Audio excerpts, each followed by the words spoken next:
Hello there. So you want to know how you can use Proton Mail Bridge on your PC? This is going to be the only video that you'll ever need to watch on the internet. So with that being said, let's just get straight into the video. First things first, you need to definitely download and install the application Proton Bridge onto your PC. So let me just go ahead and search for Proton Bridge just like that and click on the first link right over here. And once you've clicked on it, you're going to be on this page where you want to click on download for Windows. And once you've done that, simply go ahead and once installer is downloaded, simply install it onto your PC. So let me just go ahead and do that. As you can see, this is a installation setup. Just click next and click on install. Click on yes when it asks you for administration administration permissions. So it's going to simply go ahead and install right over here, as you can see. Now once it has done that, all you need to do is just tick mark on this launch Proton Mail Bridge and click on finish. And now what you can start doing is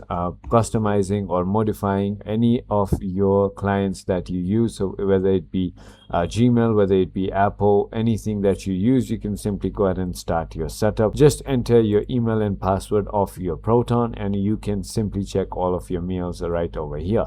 So I hope this video was helpful to you. If it was, hit that like button and I'll see you on the next one.